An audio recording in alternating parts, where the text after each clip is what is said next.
We are to now, the Dominican Republic. We're landing in Santo Domingo this week, the capital, and touring La Zona Colonial by foot.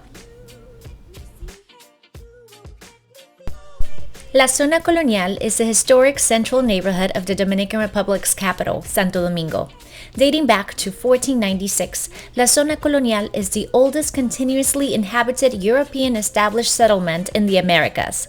Many travelers visiting the Dominican Republic tend to skip stopping by the capital and head straight to the beaches instead. Although the beaches are some of the best in the world, I highly recommend making a stop in Santo Domingo, where in my opinion is where the island's heart can be found.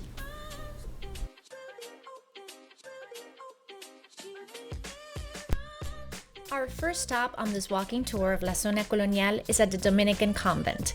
The Dominican Convent is home to 5 altar pieces made by one of the most important painters of all time, the Spanish sculptor Juan Martínez Montañez, also known as El Dios de la Madera, the God of Wood.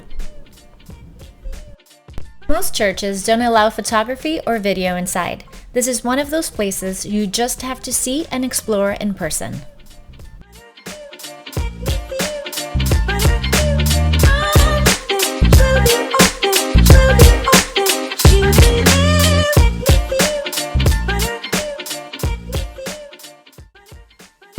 Ready to keep on going? Okay, let's do it. Fun fact! Did you know the flag of the Dominican Republic is the only flag in the world that features a Bible? Take a closer look at the escudo located in the center of the flag. Parque Pellerano Castro, also known as Parque Rosado or Parquecito de los Poetas, was a hangout spot for major influential poets. Today, this park is a popular meeting place among the locals. Here you can find the statue of Julia de Burgos, who fought against political injustice. Cobblestone Calle Las Damas, originally named Calle La Fortaleza, is the first paved street in the Americas, dating from 1502. This street is lined with historical buildings from the original settlement of Santo Domingo. Calle Las Damas, the Lady Street, received its name after the wives of essential individuals in the Dominican Republic. These sophisticated ladies of the court who liked to take walks after dusk down the street in their spare time.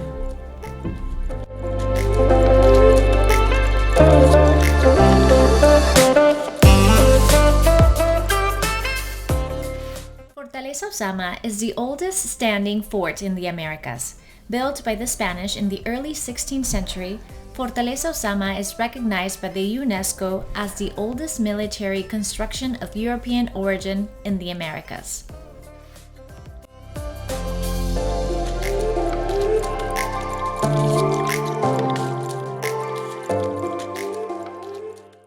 Next, we're taking a stroll down Calle El Conde. Calle El Conde is the first commercial street stretching 10 blocks.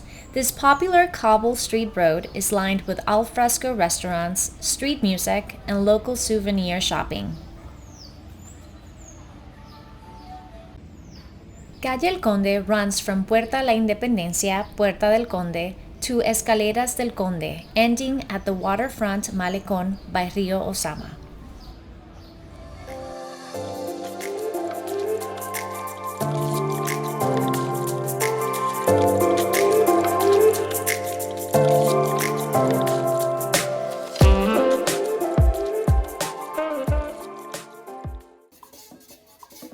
Parque Colon, or Columbus Park, formerly known as Plaza Mayor, is the central square of La Zona Colonial.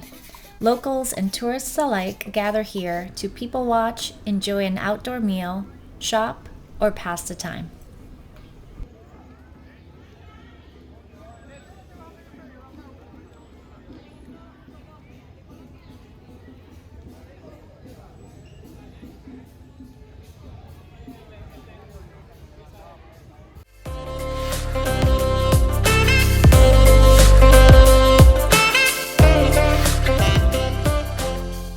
Right behind the Christopher Columbus statue in Parque Colon, you'll find the Cathedral Santa Maria la Menor.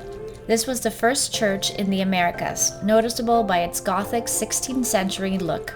The cathedral's structure is made of sea coral, and it is said that this church has access to tunnels previously used by pirates to escape authorities. Unfortunately, those tunnels are not open to the public.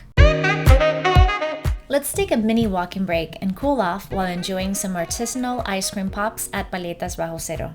This trendy ice cream shop offers local and traditional flavors. After, we're heading to the Pantheon of the Fatherland. Built between 1714 and 1746 in a neoclassic Renaissance style and serving as the final resting place of the Republic's most honored citizens.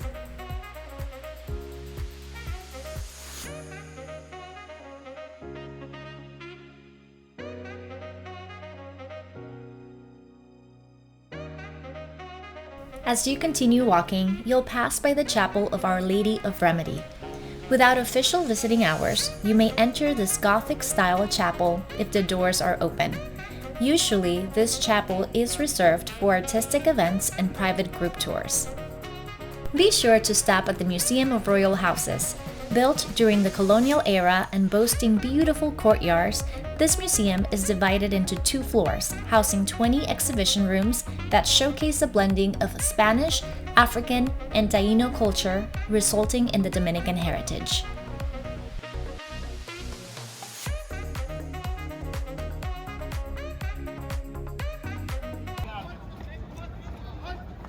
Plaza España is a small square next to the port where you can stop by for another alfresco bite or a drink.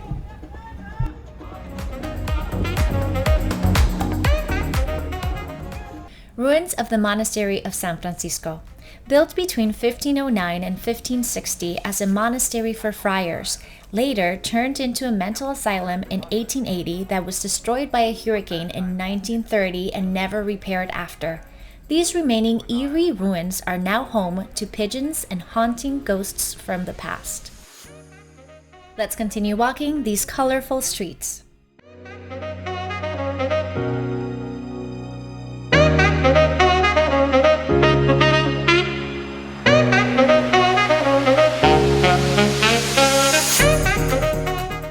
Ruins of the Hospital San Nicolas de Bari. Recognized by UNESCO as the oldest hospital built in the Americas, Las Ruinas del Hospital San Nicolas de Bari was constructed between 1503 and 1508 and was inspired by the Italian Renaissance. This hospital later was used as a construction model for all future hospitals in Europe. These ruins are still very well preserved and a bit creepy to walk through in my opinion, yet beautiful nevertheless, and a great sight to roam around and explore with admiration.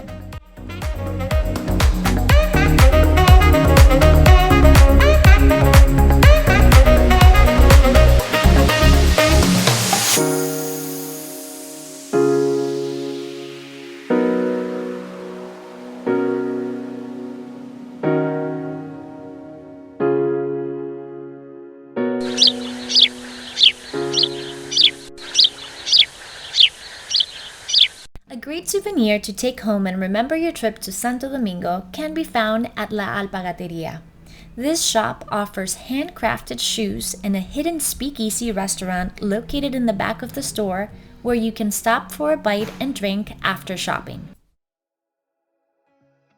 Parque Independencia, Puerta del Conde is where Padre de la Patria Sanchez raised the first Dominican flag on February 27, 1844, and independence was proclaimed.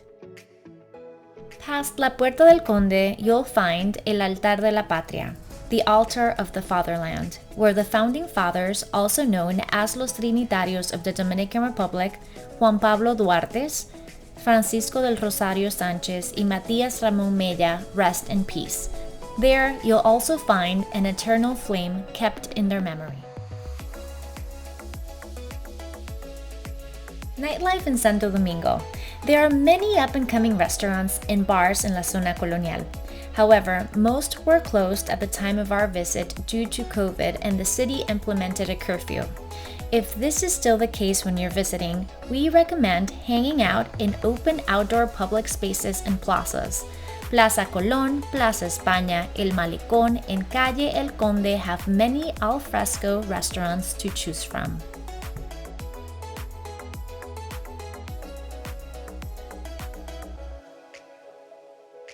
We spent the night at Luca Boutique Hotel by the Oxo House in La Zona Colonial.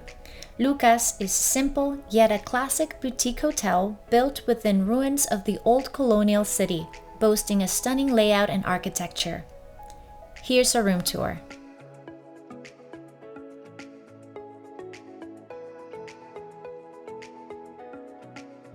For a complete guide and walking route printout of La Zona Colonial, I've linked my blog below. Give it a read, and if this video was helpful, don't forget to like and subscribe.